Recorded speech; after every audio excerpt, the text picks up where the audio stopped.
오늘 본문은 요한복음에 나오는 7가지 표적 중에 첫 번째 것으로서 예수님께서 이 갈릴리 가나의 혼인잔치에서 포도주가 떨어지자 정결 예식을 위한 돌 항아리를 이용해서 물을 포도주로 바꾸신 표적을 기록하고 있습니다.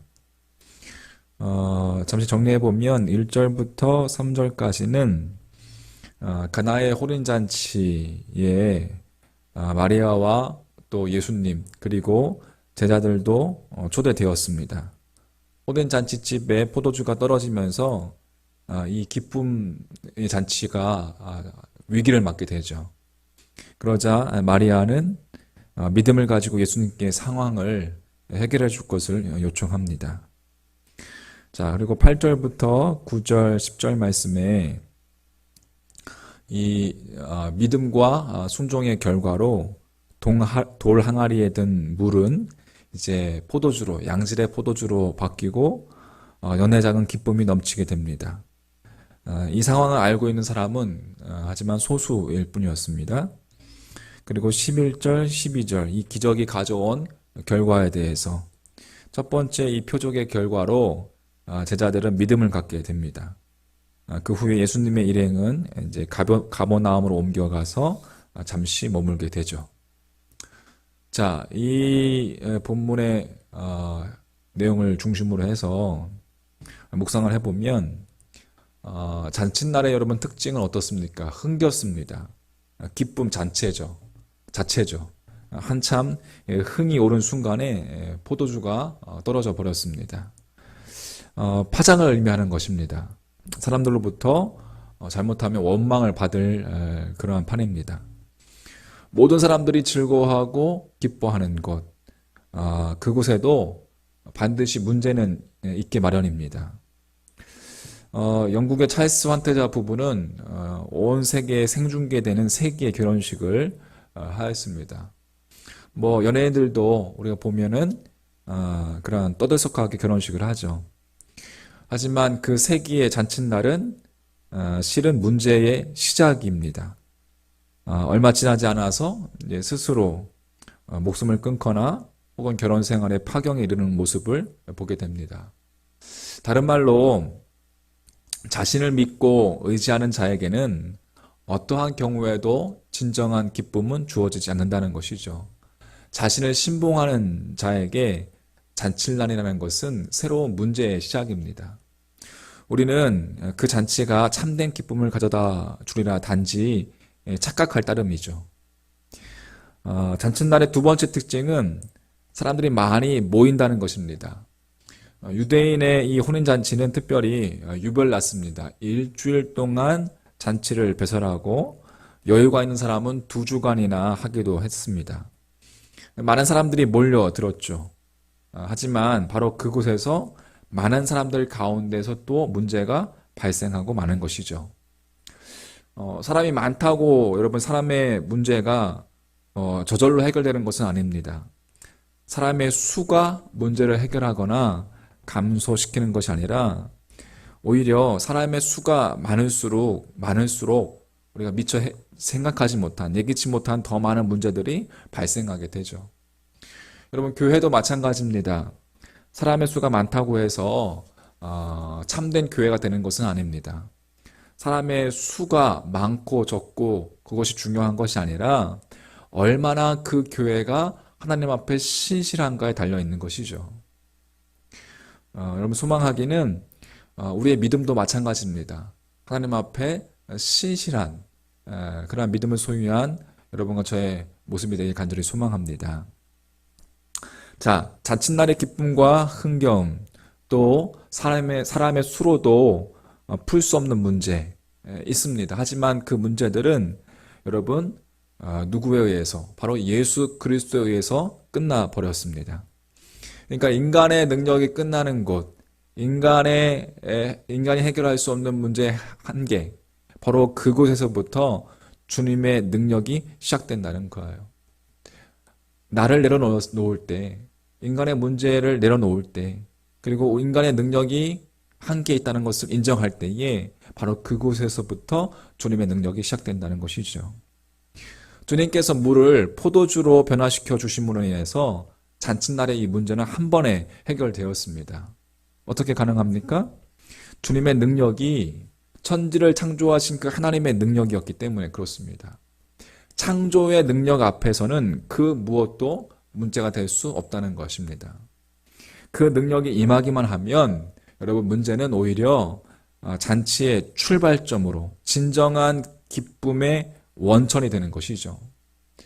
진정한 기쁨의 출발이 되는 것입니다. 하나님을 여러분 우리가 믿는다면서도 하나님의 권위보다 우리가 자기 자신의 권위를 우리가 앞세웠다면 그것은 여러분 자기 도취에 불과할 뿐입니다. 하나님의 능력이 드러나지 않는 것이죠. 하나님의 역사는 하나님의 권위를 존중하는 자, 그 자의 삶을 통해서 이루어지게 되는 것입니다. 소망하기는 늘 우리의 삶 가운데 하나님의 권위를 인정하고 하나님의 그 권위 앞에 순종할 수 있는 여러분과 저의 믿음 되기를 간절히 소망합니다. 말씀을 정리하겠습니다. 자신을 신봉하는 자에게는 참된 기쁨이 주어지지 않는다. 여러분 그렇지 않습니까? 진정한 기쁨은 없습니다. 자기 자신의 권위를 내세우고 또 자기 자신이 지배하고자 한다면 여러분 그곳에는 진정한 기쁨은 없는 것입니다. 문제투성일 뿐입니다. 사람 수가 많다고 해서 참된 교회가 되는 것은 아닙니다. 수와 상관없이 하나님 앞에 신실해야 한다는 것이죠. 마지막으로 인간의 능력이 끝나는 그곳에서부터 주님의 능력이 시작된다는 사실입니다. 천지를 창조하신 창조자 하나님의 능력이 바로 주님의 능력인 것입니다. 오늘도 여러분 복된 주일, 여러분의 삶 가운데 또 임하신 하나님의 임재하심과 하나님의 권위와 하나님의 주권 앞에 우리가 순종함으로 은혜 가운데 거하는 그런 복된 하루가 되시기를, 복된 주일이 되시기를 주님의 이름으로 간절히 축원합니다. 아멘. 기도하겠습니다. 요한복음 2장 1절부터 11절까지 보도록 하겠습니다. 자, 갈릴리의 조그마한 마을 가나의 혼인잔치가 열렸습니다. 많은 사람들이 모여서 잔칫날에 흥겨움을 만끽하고 있었습니다. 그런데 문제가 생겼죠. 한참 흥이 오른 순간에 그만 포도주가 동이 나고 만 것입니다. 마침 그 사실을 알아챈 예수님의 어머니 마리아가 예수님께 포도주가 떨어졌음을 알려주었습니다.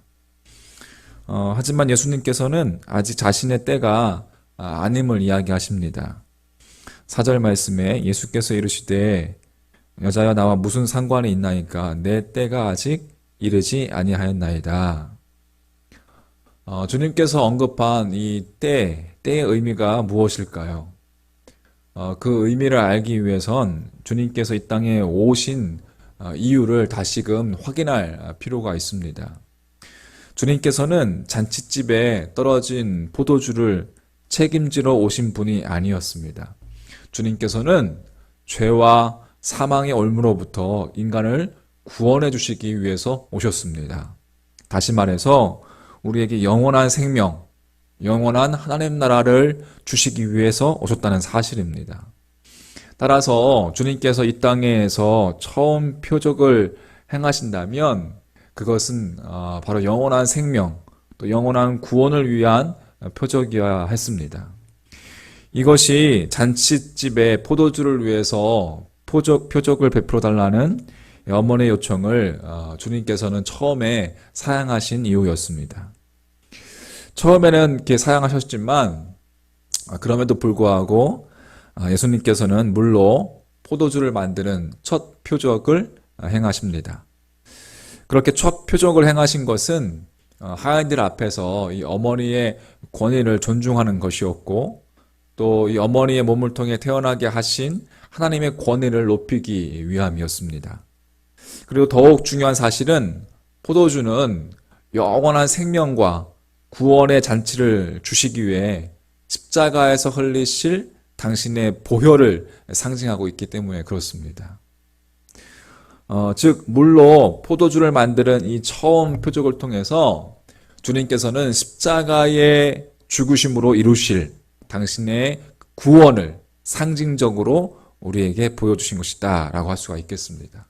그래서 포도주의 첫 표적으로 당신의 공생애를 시작하신 그 주님께서는 최후의 만찬 때에도 포도주 잔을 나누어 주시면서 당신의 공생애를 마무리하셨습니다.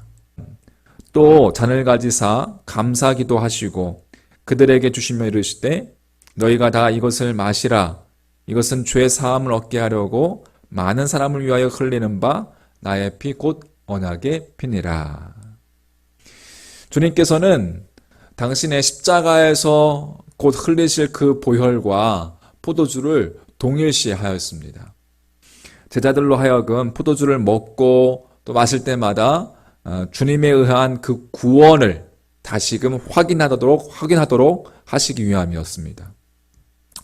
우리가 행하는 성만찬의 유래였고 또 주님의 흘리신 그 보혈의 피는 온 인류를 살리는 영원한 구원의 표적이 된 것이죠. 예수 그리스도의 한 분의 순종, 그 십자가를 지심으로 모든 인간이 영원한 생명과 또 구원의 잔치에 참여하게 된 것입니다. 할렐루야.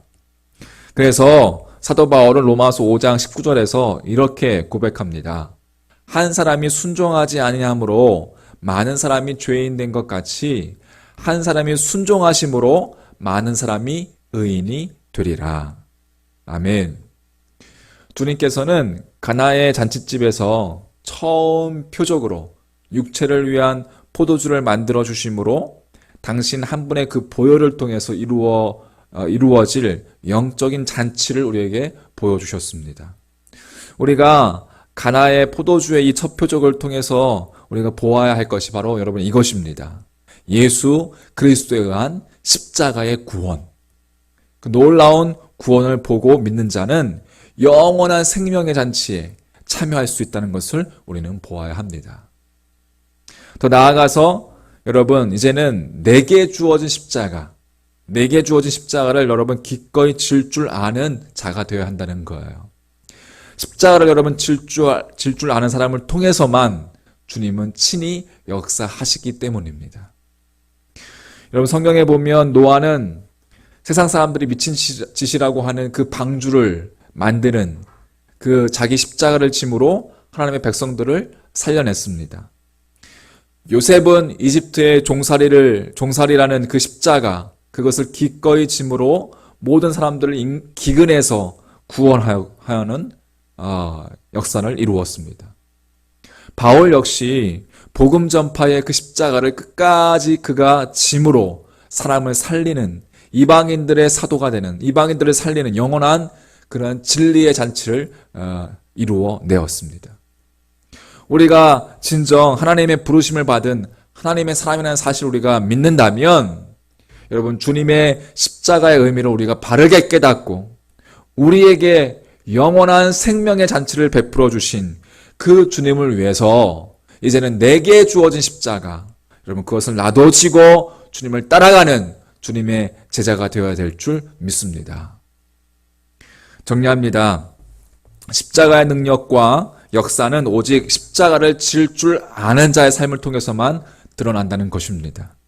오늘 예수님께서 우리를 위해서 흘리신 그 십자가의 보혈의 피를 여러분 바라보면서 내게 주어진 십자가 바로 지고 주님 따라가는 하루가 되기를 간절히 소망합니다. 그래서 여러분 날마다 또 오늘 하루도 우리들의 삶이 주님과 동행하는 영적인 잔치가 되는 그러한 승리하는 날 되시기를 주님의 이름으로 간절히 축원합니다. 요한복음 2장 13절부터 22절까지 보도록 하겠습니다. 자, 오늘 본문은 그리스도의 공생애를 시작하신 주님께서 가나의 혼인잔치집에서 물로 포도주를 만드는 첫 표적을 행하신 후의 일입니다. 소위 성전 정화 사건이죠. 예수님께서 성전에 들어가셨을 때에 성전은 제사에 쓸 짐승을 사고 파는 사람들과 또 성전에서 쓸 수 있는 돈을 바꾸기 위한 사람들로 북새통을 이루고 있었습니다. 마태복음 21장에도 보면 예수께서 성전에 들어가사 성전 안에서 매매하는 모든 사람들을 내쫓으시며 돈 바꾸는 사람들의 상과 비둘기 파는 사람들의 의자를 둘러 엎으시고, 예수님께서 예루살렘에서 하신 일 중에 매우 눈에 두드러지는 일은 이 성전 안에서 매매하는 모든 사람들을 다 내쫓으신 일입니다. 이 과정에서 의외의 과격한 행동을 하십니다. 돈 바꾸는 사람들의 상과 또 비둘기 파는 사람들의 의자를 다 둘러 엎으신 거예요. 오늘 본문에서는 15절 말씀입니다. 15절 말씀 보시면 노끈으로 채찍을 만드사 양이나 소를 다 성전에서 내쫓으시고 돈 바꾸는 사람들의 돈을 쏟으시며 상을 엎으시고.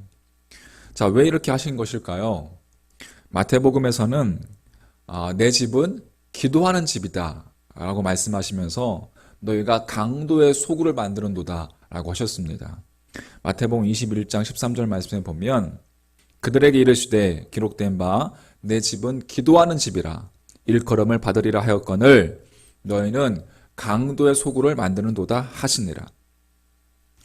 여러분, 유대인 치고 하나님을 믿지 않는 자는 아무도 없습니다. 그런데 그들이 하나님의 성전을 강도의 소굴로 오염시킨 이유가 무엇일까요? 그것은 그들이 하나님 밖에 있었기 때문이라고 생각합니다. 비록 몸은 성전 안에 있을지라도 그 마음이 하나님 밖에 있었기 때문에 그들은 그 자신들이 하고 있는 그 잘못된 행위에 대한 양심의 가책을 느끼지 못했던 것입니다.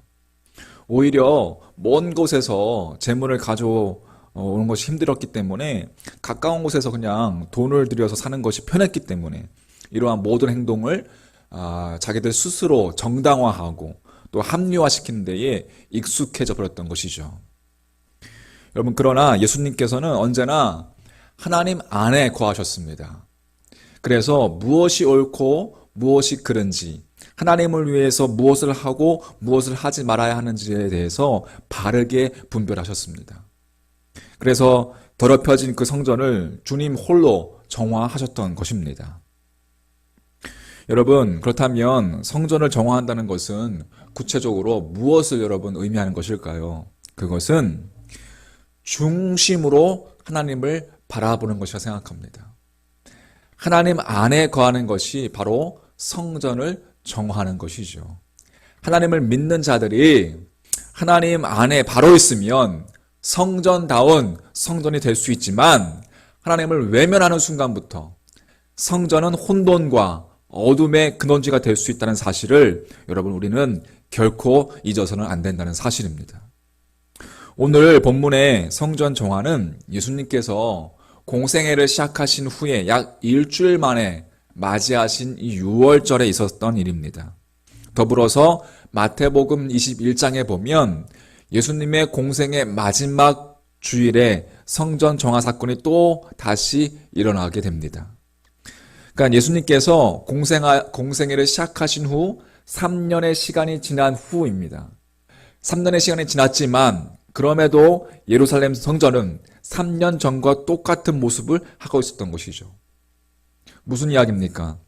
우리로 하여금 성전을 정화하는 것은 한 번으로 그치는 것이 아니라 여러분 날마다 지속되어야 한다는 것을 우리가 깨닫게 해줍니다.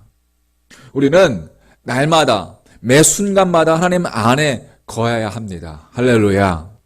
한순간이라도 우리가 하나님에게서 시선을 옮기게 되면 즉시 인간은 추악한 자기 탐욕의 모습으로 전락해 버리고 마는 것이죠.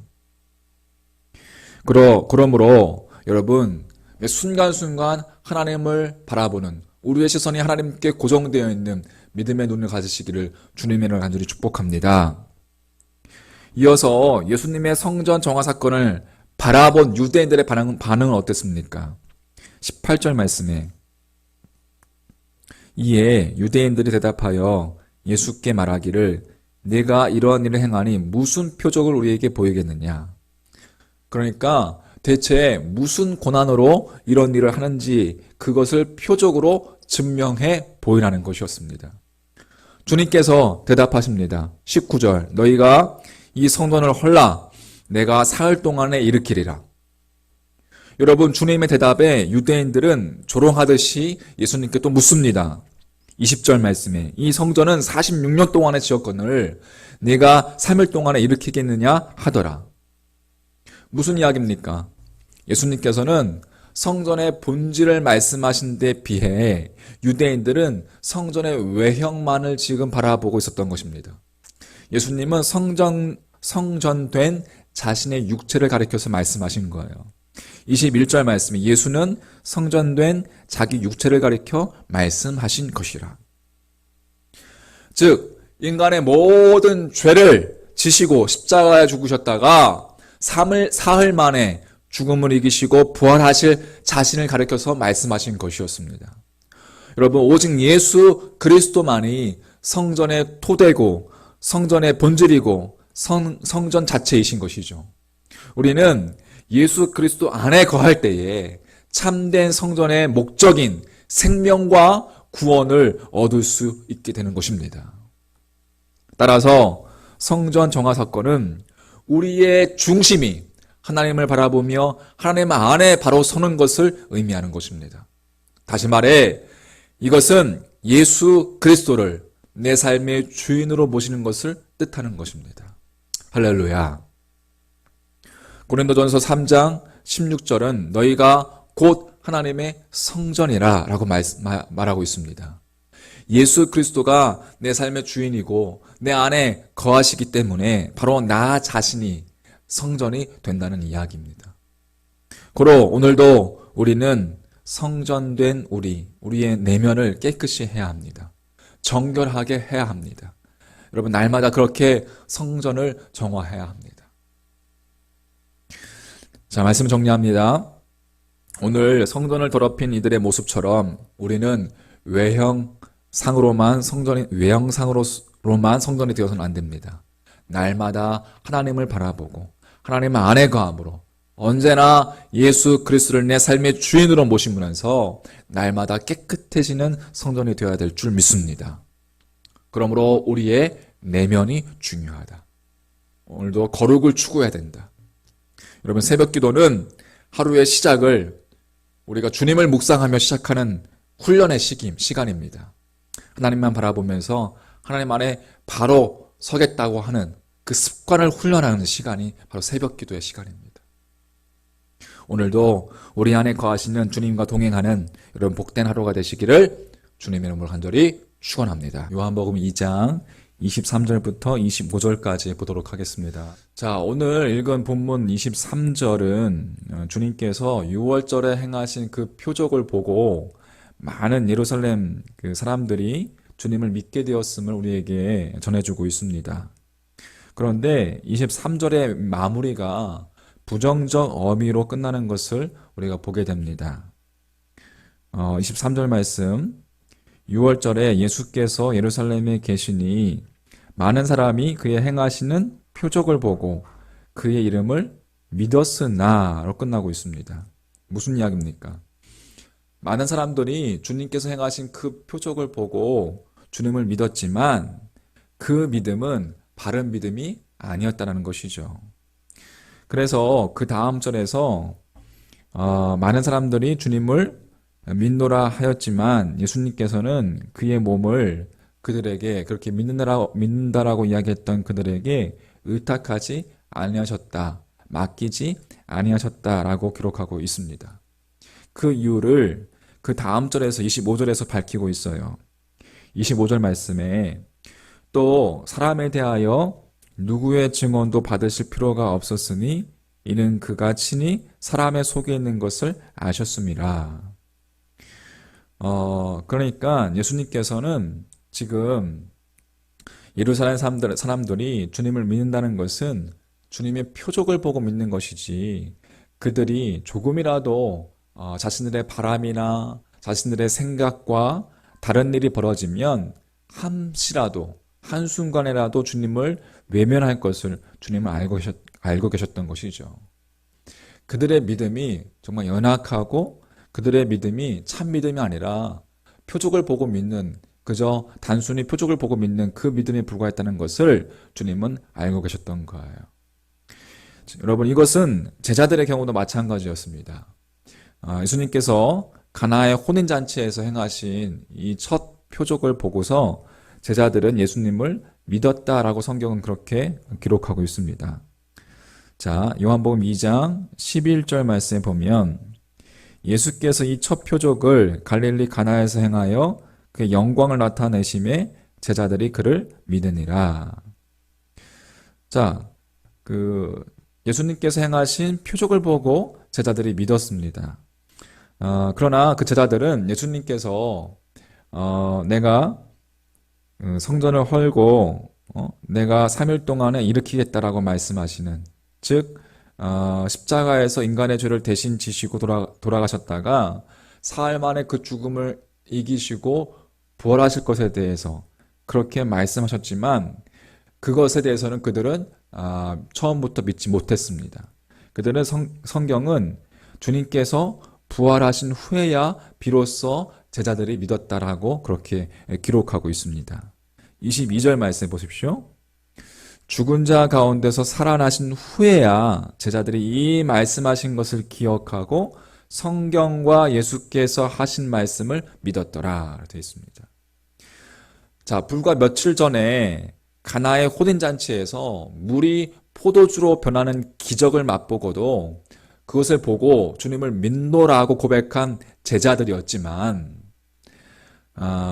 너희가 성전을 헐라 내가 사흘 동안에 일으키리라 라는 이 주님의 말씀, 3일 만에 십자가에 죽고 3일 만에 부활하겠다라는 이 말씀, 이것은 제자들이 이해하려고도 하지 않았고 그것이 무슨 뜻인지 그것을 믿으려고도 하지 않았다는 거예요. 자, 이후에도 제자들은 3년 동안 주님의 표적을 함께, 주님의 공생애 동안의 표적을 목격하면서도 또 당신은 정말 진실로 하나님의 아들이라 라는 고백도 했지만 모든 사람이 주님을 버려도 자신만은 주님을 믿고 따르겠다라고 장담한 제자들이었습니다. 하지만 주님께서 십자가에 돌아가실 때 그들은 모두 무기력하게 주님을 부인했을 뿐만 아니라 그들은 모두 도망치고 말았던 것입니다. 여러분, 무슨 이야기입니까?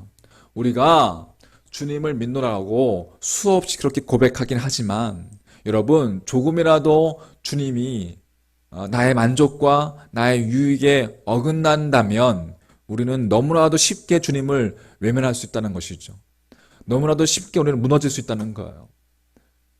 주님이 내 삶 가운데 유익이 되지 아니하고 나의 만족과 내가 원하는 것에 어긋날 때 여러분, 우리는 주님을 너무 쉽게 외면한다는 것을 주님은 알고 계셨습니다. 그래서 25절의 말씀을 여러분, 리빙 바이블은 이렇게 번역하고 있습니다. 예수 그리스도께서는 사람들의 마음속 깊은 곳까지 꿰뚫어 보고 계셨다. 그러므로 아무도 주님께 인간의 본성이 얼마나 변덕스러운지를 설명해 드릴 필요가 없었다. 예수님께서는 자신이 행한 그 표적을 보고 고백하는 그들에게 당신을 맡기지 않으셨습니다. 이유는 방금 살펴보았듯이 인간의 본성이 얼마나 쉽게 바뀔 수 있는지를 주님은 아셨기 때문입니다. 여러분, 따라서 우리는 참된 믿음을 가져야 합니다. 여러분, 참된 믿음이란 무엇일까요? 그것은 표적을 보고 믿는 그 차원을 넘어서 주님과 인격적인 관계를 맺는 것입니다. 할렐루야. 주님과 동행하는 거예요. 일시적인 동행이 아니라, 일시적인 동의가 아니라 주의 말씀에 대해서 지속적으로 수용하며, 주님의 말씀을 수용하며, 또 나를 바라보면서 부단히 나의 욕망과 나의 욕심을 부인하는 자기 부인이 있어야 한다는 것입니다. 주님께 나를 온전히 맡길 때에 주님도 당신 자신을 우리에게 의탁하신다는 것입니다. 자, 오늘 말씀을 정리합니다. 우리는 너무나도 쉽게 무너질 수 있는 존재입니다. 주님은 이 세상에 있는 동안에 제자들이나 사람들에게 상처받지 않으셨습니다. 왜? 주님은 사람에게 의존하지 않으셨습니다. 하나님이 계시지 않은 그 성전이 여러분 위험한 것처럼 하나님보다 사람을 더 의지하는 것 역시 위험한 것입니다. 우리는 무엇보다도 여러분 주님과의 교제하는 것이, 주님과의 관계를 맺고 주님과 대화하고 주님과 동행하는 것이 여러분 더 중요하고 우리가 추구해야 할 일인 것입니다. 표적을 보고 표적을 추구하고 표적을 보고 믿는 그 믿음에 머무는 것이 아니라 여러분 보이지 않을지라도 아무런 기적이 없을지라도 들리지 않을지라도 믿음으로 주님과 동행하는 것이, 그것이 여러분 참된 믿음이라는 거예요. 여러분 그렇게 오늘 하루도 말씀과 내 삶 속에 함께 하시는 주님과 동행하시는 복된 하루 되시기를 주님의 이름으로 간절히 축원합니다.